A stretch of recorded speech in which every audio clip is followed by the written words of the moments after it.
This is just a normal home, a normally fenced residence. Written at the entrance, Fondation Famille Chrétien, abbreviated Fondation FACT. It has become home thanks to Céline Marthe Mavege, founding matron. Created on the 12th of February 1987, the foundation was recognized by the Ministry of Social Affairs on October 10, 1999. The story goes, the genesis of the foundation all began with one child, the offspring of a mentally retarded woman. The zeal to help and cater for the disadvantaged made Madame Céline receive 3 more kids, all orphans. 2 years later, it was a full house of 12 kids, orphans and the abandoned children.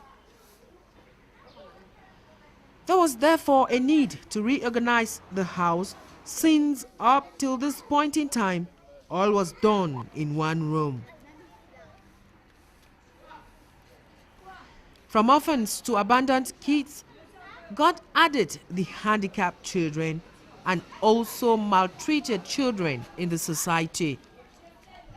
Ces enfants, comme nous avons 4 catégories des enfants, we have 4 categories of kids present here. We go search for children who are orphans from homes. The Minister of Social Affairs sent abandoned children to us. We get children from handicapped parents. You know, we have the physically and mentally handicapped parents. Some mentally handicapped parents are very aggressive and don't always want us to get the children. And then there became a need for ample accommodation. Thanks to the Yaoundé Urban Council, this 2,000 meters square land in Essos was gotten.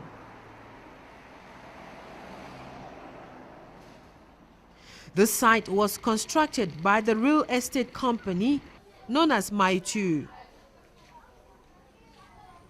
76 kids now are present in this home, both boys and girls.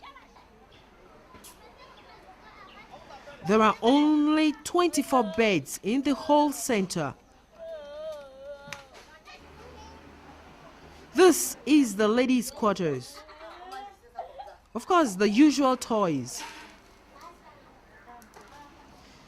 The kids take time to play cards.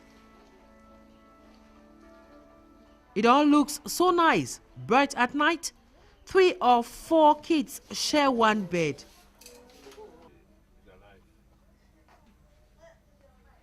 This little baby is the youngest in the foundation.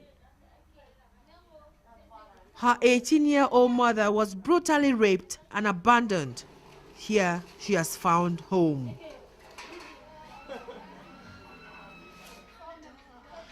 The boys' quarter is bigger than that of the girls because they are many. Quand vous regardez la structure qui accueille ces enfants, les conditions ne sont pas les meilleures. When you take a look at the housing facilities of these children, it is not the best. Expenditures as to feeding, lodging and schooling is too expensive. The machine in the carpentry workshop is bad. The health center where we sell drugs is empty. The painting section is not functional. To feed these children is very difficult. So the need for us to call on all benevolent people to stretch a helping hand, a grain of rice, a cube of sugar, soup and clothes for the kids to wear to school. It will be school reopening soon. They need your help, so help us contribute in the welfare of these children. Health-wise, the fact that the children sleep too many on one bed make them prone to skin diseases. Their toilet is an eyesore. The marshy surroundings breed malaria because of a lot of mosquitoes, despite the fact that here we have bird nests. Les besoins immédiats, sont d'abord la précarité dans laquelle vivent les enfants, besoins immédiats. Decent, adequate lodging facilities are the immediate needs of these children. They also need feeding, health and education. We don't keep them here so they don't go to school. We all know education is obligatory, and when we accept such a responsibility to keep them, we have the responsibility and obligation to send them to school. The wood used for cooking and sawdust used to come from this carpentry workshop now not functional. All the machines are bad.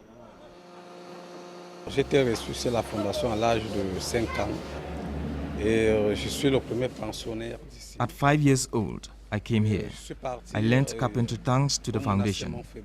I trained children ages 16 to 20 who are slow at learning. I have 10 of them here. The machine is bad. The former German ambassador offered this to us. This workshop used to be a source of income to the foundation. We can't do much because of the state of the machine. We don't want money, but a machine.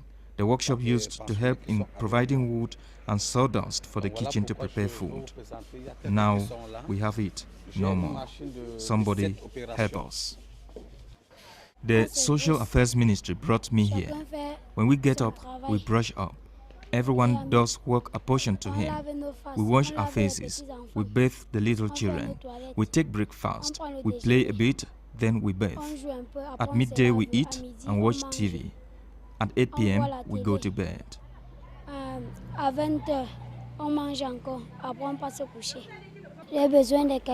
I need books to go to school, food to eat, and clothes to wear.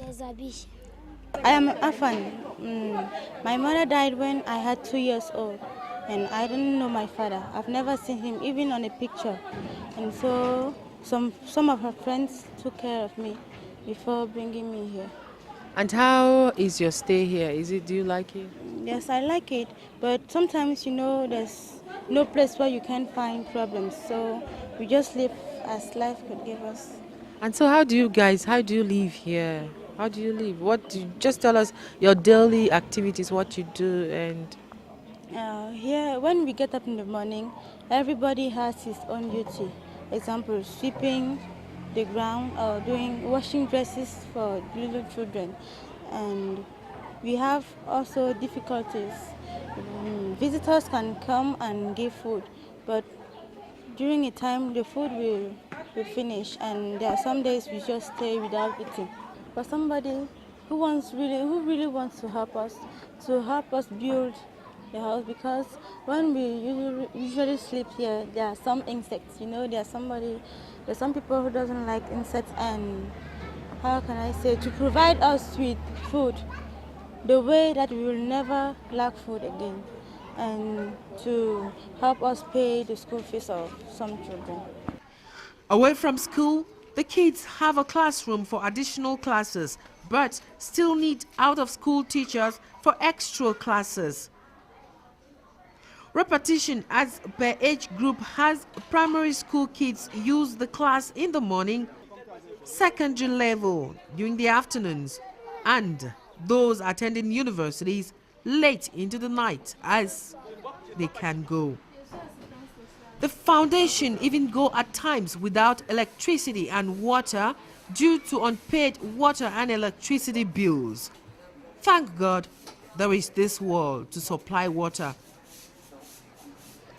The children lacking new information technologies, no computers, no internet, no good library to study. And just imagine the kids trekking to school for kilometers because they have no cars to take them to school. There is no space for leisure. They make do with what they have. Je suis assistante sociale. Psychosocial and daily follow-up is my duty. This begins from the day the children arrive here and their stay. The chat between us and the children upon their arrival is very important. We get to know why they are in such situation. Every child comes with his or her own story to tell. With the first dialogue, follow-up becomes easy. Government support is difficult, but help from the Yaoundé Urban Council goes a long way in ameliorating the situation of the kids.